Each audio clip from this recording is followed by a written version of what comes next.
meditação, hoje com o Padre Heitor, e nós acabamos de escutar o Evangelho de hoje, Lucas 6, 39, nós acrescentamos aí até os versículos até o 45, e a partir de agora também nós estamos com live no Facebook. Te convidamos também a nos acompanhar aí, curtir, comentar e compartilhar a partilha que o Padre Heitor vai nos fazer do Evangelho de hoje, e vários elementos aí no Evangelho de hoje. Tem coisas bem interessantes para nós. Então, vamos lá. Muito bem, Evangelho de hoje de Lucas 6, 39 a 42, com mais 2 acréscimos, 2 versículos, até 45. Esse Evangelho de Lucas, escrito por volta do ano 85 depois de Cristo, e ele foi escrito certamente em alguma cidade de origem grega, né?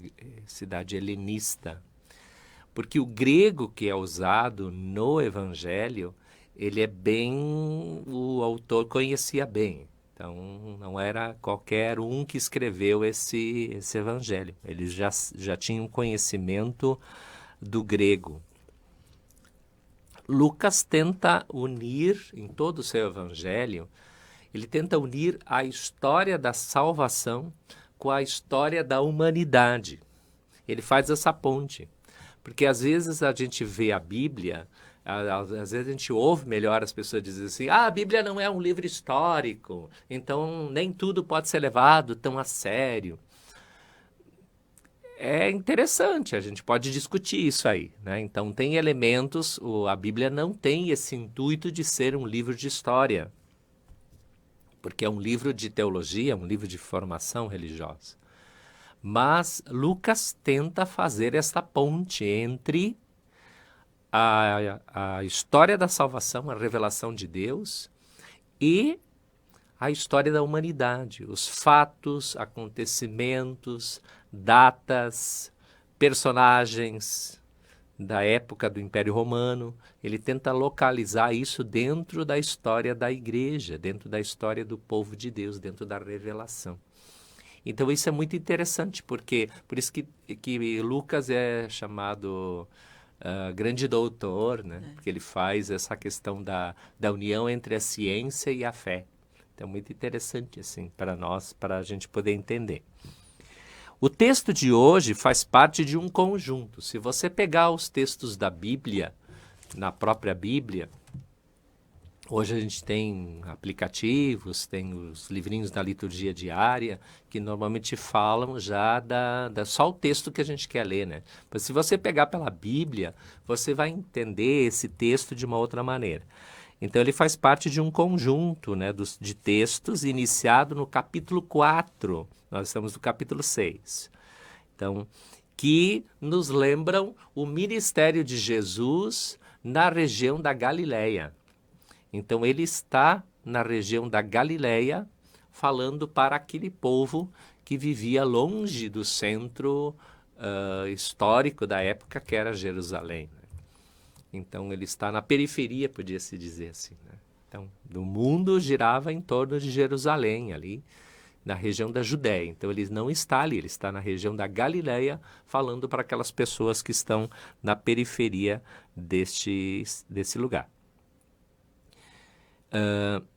Esse texto de hoje, ele tem continuação, ele é continuação do texto de ontem, de outros dias também, porque estamos dentro de uma leitura contínua. Assim, então a gente pode entender um pouquinho esse texto do capítulo 6.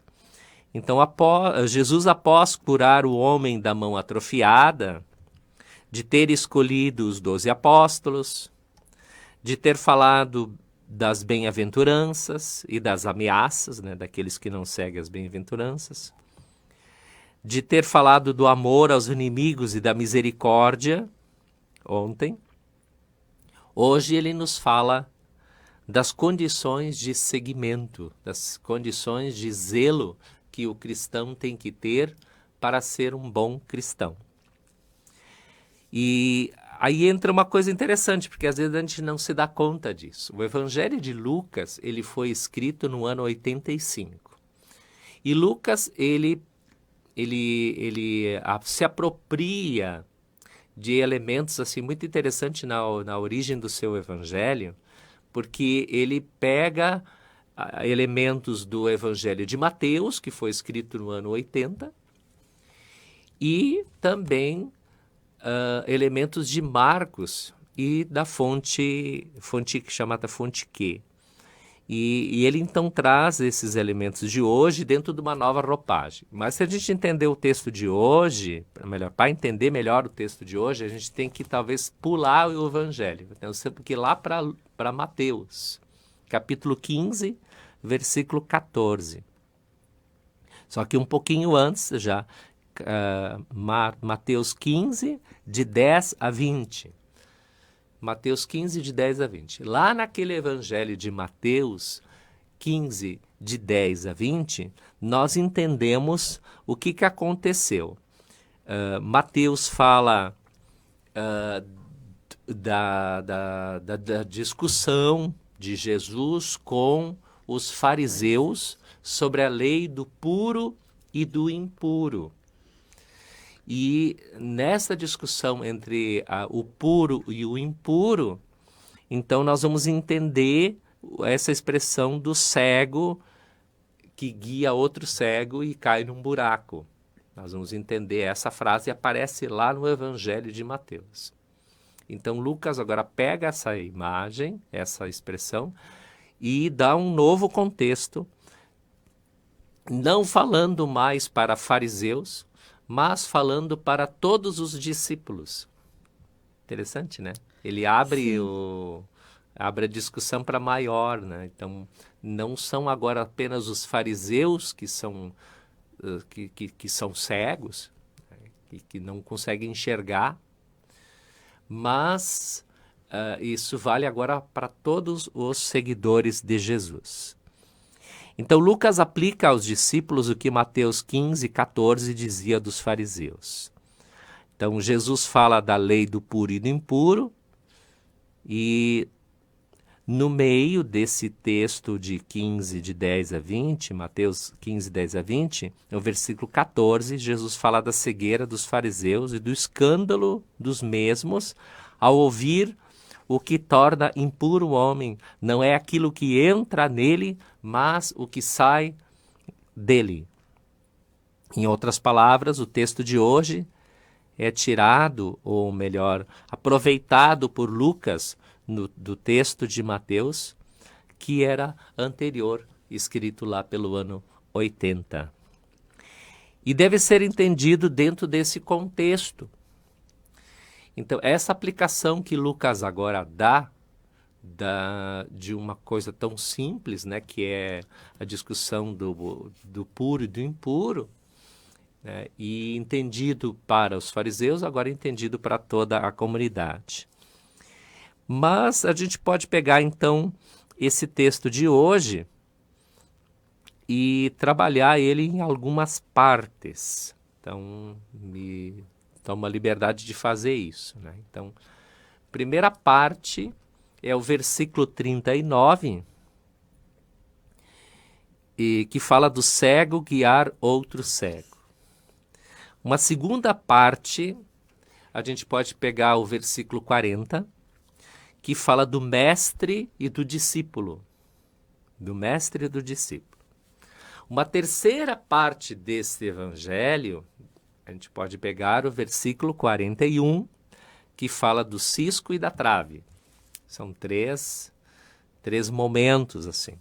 E a gente poderia, como a gente já sugeriu no começo desse programa, a gente ler um pouquinho mais esses dois versículos seguintes para terminar o conjunto desses ensinamentos de Jesus, visto que amanhã nós não teremos a leitura deste texto por ser festa da exaltação da Santa Cruz. Então poderíamos acrescentar uma quarta parte, que é o versículo 43, a árvore boa que produz frutos bons, E a quinta parte, versículo 45, que fala do homem bom que tira coisas boas do seu coração.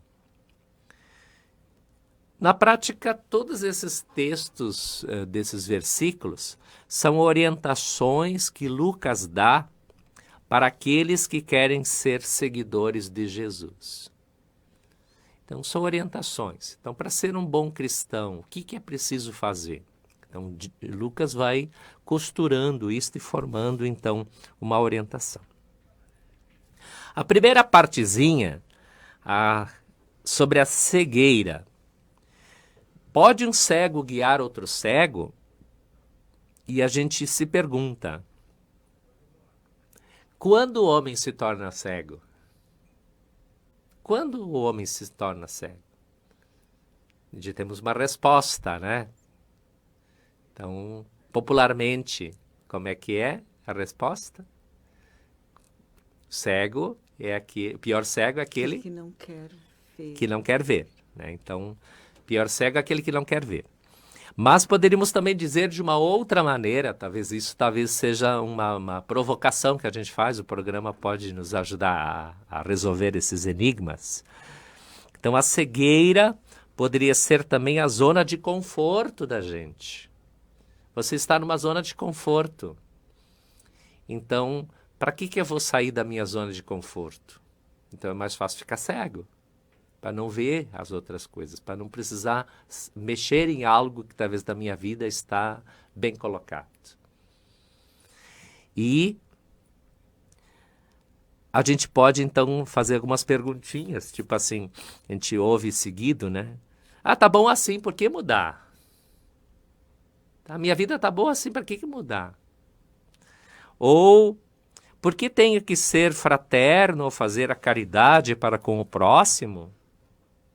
Se eu já vou na missa, sou uma pessoa boa, por que eu tenho que visitar um doente? Por que eu tenho que ter uma atitude a mais?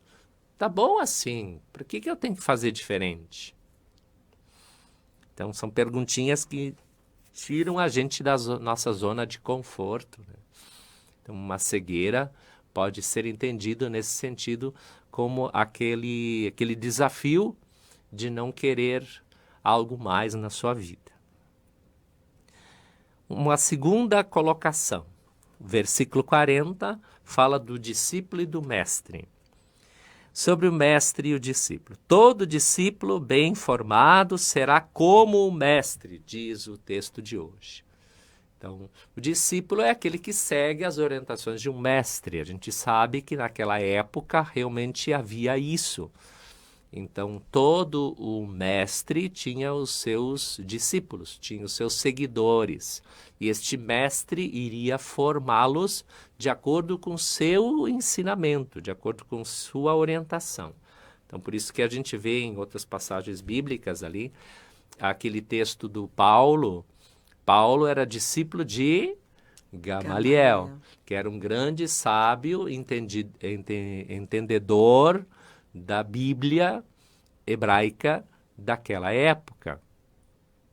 Mas Gamaliel representava uma escola do judaísmo, assim como tinham outros professores, outros mestres da cultura e da religião judaica.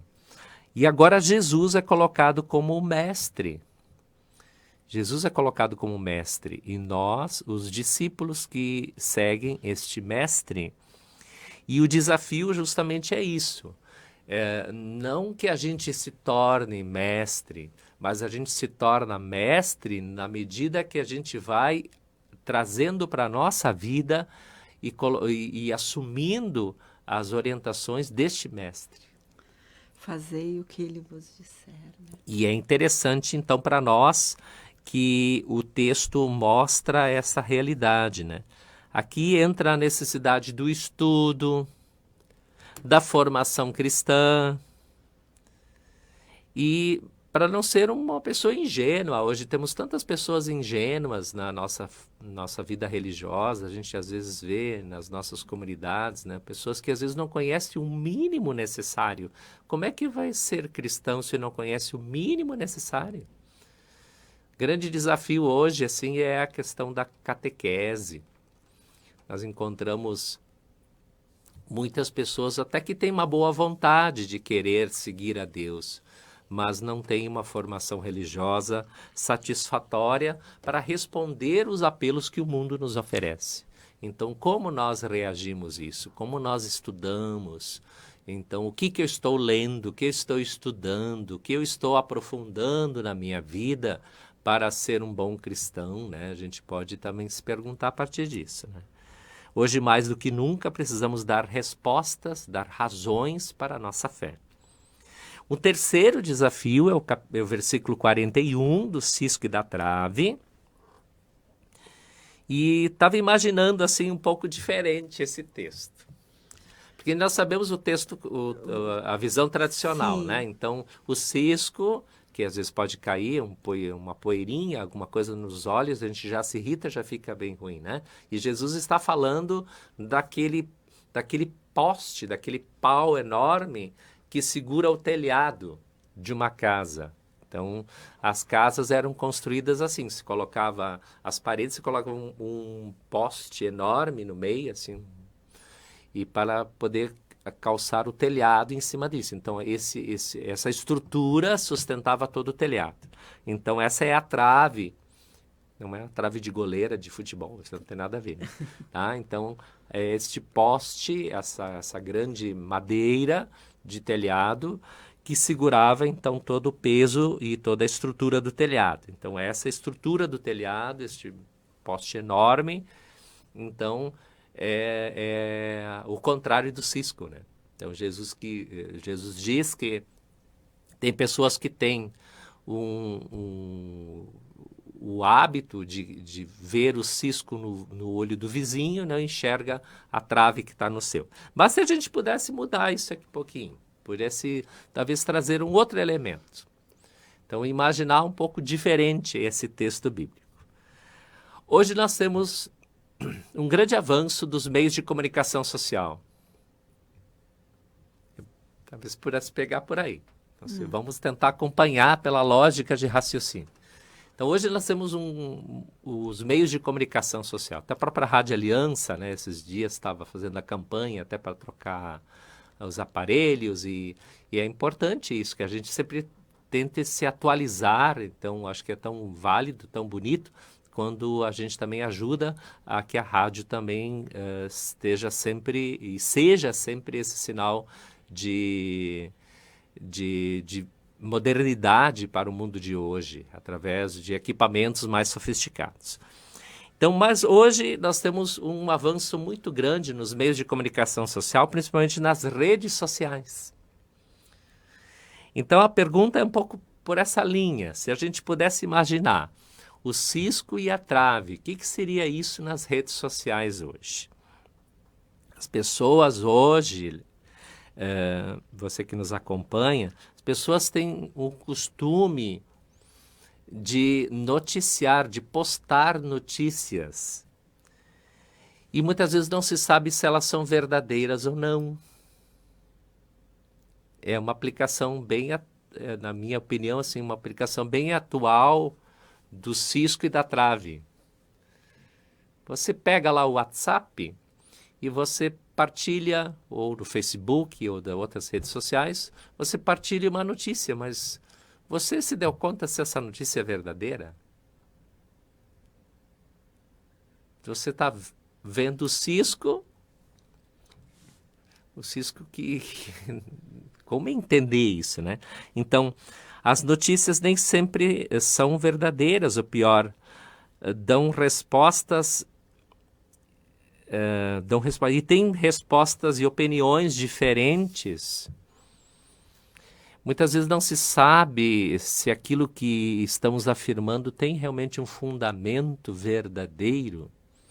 Então, estamos vendo o cisco, né? Então, o fulano de tal falou tal coisa, eu já vou comentar Eu tenho uma afirmação para isto, né? Quer dizer, as pessoas às vezes não pensam, puxa vida, aquilo que a minha opinião, será que ela vai ajudar ou vai estragar o resto que já tem? Então você está vendo o cisco no olho, né? E não se dá o trabalho de ver se realmente essa informação ela é verdadeira ou não. Então a notícia fica de informação para informação, de opinião por opinião, sem um critério de verdade. Isso é um cisco. Isso é ver o cisco no olho do outro. Então, temos que olhar, ver realmente para nós, para ver se realmente isso é verdade ou não é verdade. Então, se comenta, às vezes, tantas coisas. Às vezes tem dificuldade, a pessoa tem dificuldade de falar pessoalmente com alguém. Mas nas redes sociais, larga o verbo, fala tudo o que quer. Tá certo ou tá errado, né? Então, isso não é por aí, né? Então, as redes sociais são coisas muito boas quando ajudam a pessoa a trazer e a viver melhor uma fraternidade, onde ajudam as pessoas a se comunicarem, a estarem mais próximas. Então, a finalidade das redes sociais, dentro de uma visão mais humanista, mais uma visão integral, isso é uma coisa muito boa. Agora, quando é errado, pode ser uma atitude como esta do Evangelho, de tentar tirar o cisco do olho do irmão. E a gente pode piorar isso ainda, essa reflexão, colocando as tal de fake news, que estão muito presentes hoje, né? Então, nas redes sociais, são notícias falsas espalhadas nas redes sociais para denegrir ou até para enganar as pessoas.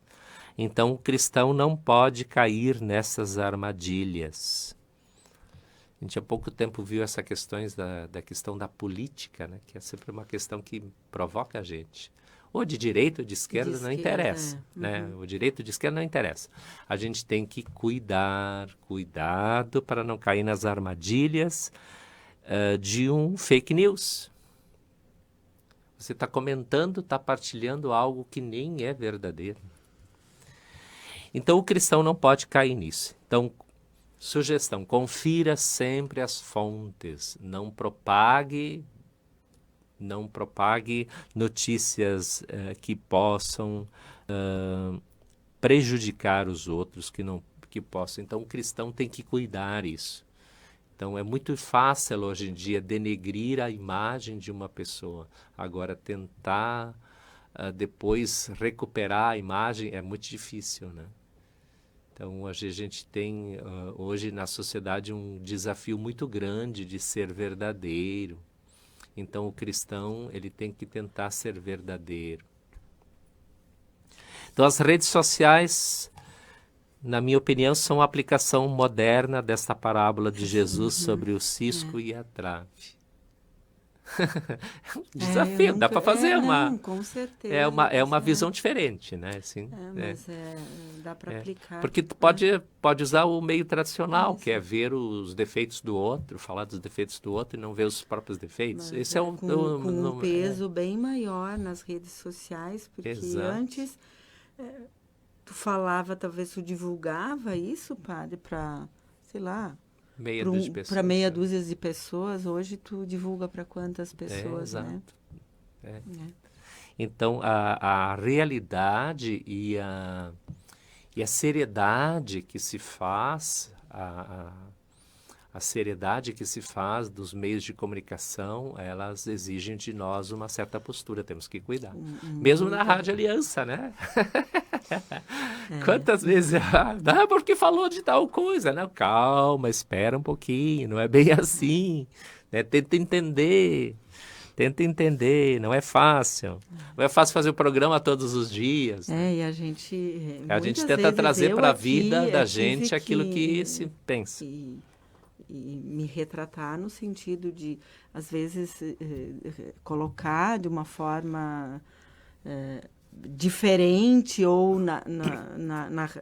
colocar uma coisa que não foi, né? E aí ter, né, realmente corrigir. As pessoas né, compreendem porque às vezes errado. Isso. Então, antes de questionarmos e divulgarmos isso, então pensa 2 vezes, veja como talvez trabalhar isso de uma outra maneira. Então, eu sempre olho assim que tem certas coisas que o cristão tem que cuidar, né? Então, é a historinha das peneiras, né? Vamos passar na peneirinha, ver se realmente ajuda. Isso vai ajudar alguém? Aquilo que você está comentando nas redes sociais vai ajudar alguém a ser melhor? Ou vai esculhambar mais ainda do que a relação já tem, né? Então, vai te ajudar como pessoa, divulgando coisas, às vezes, para denegrir alguém? Vai te ajudar a ser uma pessoa melhor? Não, né? E isto, qual é o efeito disso? O que isso vai trazer para a sociedade? Vai ajudar a fazer o mundo melhor? Se não ajudar o mundo a melhorar, então não adianta nada divulgar isso, né? Para que vai divulgar isso? Só para criar confusão? Às vezes o pessoal diz assim, adoro ver o circo pegar fogo. Não é por aí, não. Quem tem uma família grande de italiano não gosta de ver o circo pegar fogo de jeito e maneira, porque, mas São coisas que a gente tem que cuidar. Então, eu vejo assim, talvez uma aplicação mais moderna dessa parábola do cisco e da trave, né? Então, é uma tentativa assim de ver um outro caminho. Depois nós temos 2 versículos, Lecir, que eles não estão no evangelho de hoje, mas que foram acrescentados, né, hoje, por ocasião do texto que a gente não vai ler amanhã, que é a árvore boa, que produz frutos bons, e o coração bom, que produz coisas boas. Então, Jesus vai dizer isto para nós, né? O coração bom tem boas atitudes. A boca fala daquilo que o coração está cheio. E com isso a gente faz a ponte novamente entre o Evangelho de Lucas e o Evangelho de Mateus, do puro e do impuro.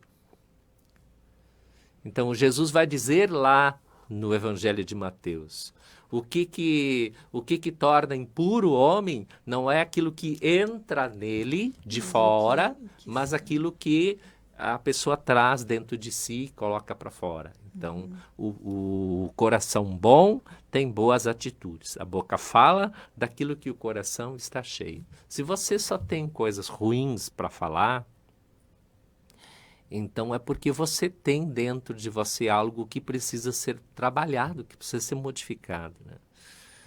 Então eu vejo isso um grande problema hoje, né?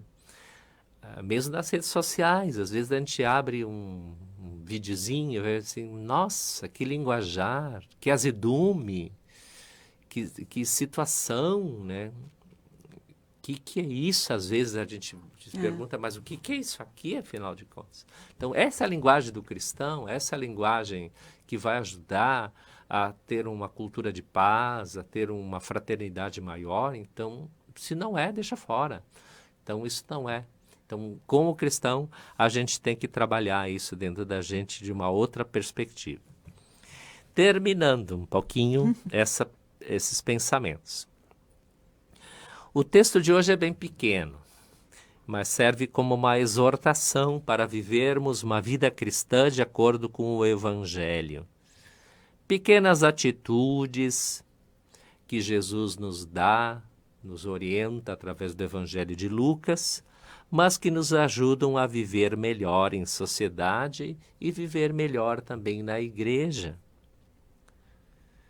E a gente pode pedir assim, né? Senhor, ajuda-nos a sermos pessoas melhores. Ajuda-nos neste santo propósito de sermos pessoas melhores. Trazer para a nossa vida esses elementos de uma cultura melhor. O Papa Francisco tantas vezes fala sobre isto, né? Então, que isso nos ajude. Amém.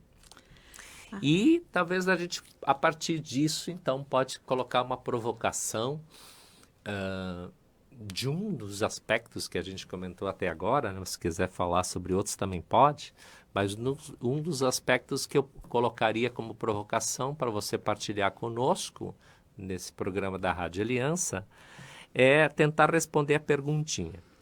De quais cegueiras eu preciso ser curado hoje?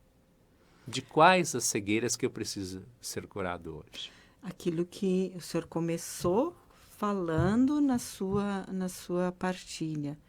A pior cegueira é aquela que eu não quero ver, que eu não quero perceber, porque eu não quero sair do meu comodismo, Zona de conforto. da minha zona de conforto. Então, desses pontos todos, desses versículos todos que o padre foi explicando, pensar sobre isso e partilhar conosco aqui ou através do Facebook, aí na live do Facebook, facebook.com/Rádio Aliança, através do nosso WhatsApp, que é 999975400, ou após a música ligar para cá e partilhar conosco ao vivo por telefone, 3334-5400.